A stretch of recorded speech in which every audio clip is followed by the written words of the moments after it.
My name is Anne Vaughn, and the title of my speech is I Feel Pretty and Witty and Gay.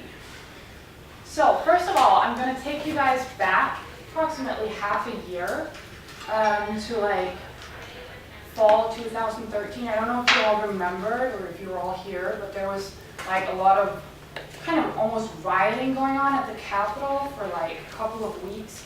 People with banners and poster boards being rather upset about something. So what were they upset about? Well, they were upset that the Senate was trying to pass a bill called SB1, which would allow homosexuals to get married in Hawaii. So they were out, you can see this picture, really strongly disagreeing with this. They came in buses, and there were a lot of people. This picture is from October 30th. The bill was passed on November 13th. But even though this bill got passed and homosexuals are now allowed to get married in Hawaii, does that really mean that there is a general public agreement that this is okay? So what I'm going to talk to you about today is what is homophobia, and kind of explain to you what homosexuality is, what it's like, some explanations to that, and then the effects that homophobia has on homosexuals. So, first of all, homophobia. It is an irrational fear of, aversion to, or discrimination against homosexuality or homosexuals, according to this dictionary. So one of the things I thought was important in this kind of argument, because it is kind of a heated topic, is that according to the Bible, men should not sleep with men and women should not sleep with women. It is a sin. It's considered a sin. Another advocate for, I don't want to say advocate because that kind of sounds negative, but in lack of better words, homophobia would be Freud and psychoanalysis. There's this thing called the Oedipus complex. I don't know if you've heard about it. This is Oedipus, by the way. I'm talking to the strings. It is that it's widely thought of as the kid falls in love with the parent of their opposite sex, but according to Freud, this falling in love with the parent of the opposite sex, it's also kind of a struggle with the parent of the same sex, because this kid feels attracted, according to Freud, to this parent, and they're confused about what is going on. So Freud concludes that homosexuality is bad based on this. So I'm going to tell you a little bit about homosexuality then, kind of shifting a little bit. Here we go. So there are a bunch of biological causes for homosexuality. Genetically, we can see from twin studies that there is, like if you have two twins and they're monozygotic,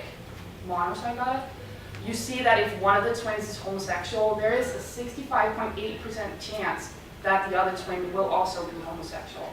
Whereas in dizygotic twins, the chance is only 30.4, which so since monozygotic twins share more genes, this is kind of, it shows a strong correlation between genetics and homosexuality.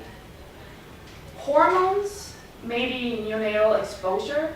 If a fetus is exposed to excessive, if a female fetus is exposed to excessive testosterone in the womb, she's more likely to become lesbian, whereas if the child is exposed to less testosterone, or if the guy, it's a boy, if the male child is exposed to less testosterone than normal, he's more likely to become gay.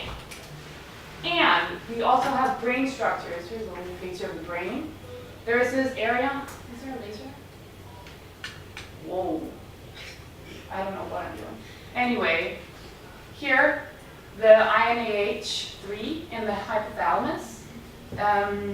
It is found to be smaller in women and homosexual men than in, it should have said, heterosexual men.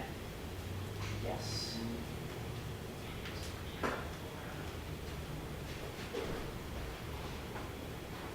Technical issues. Okay. Great.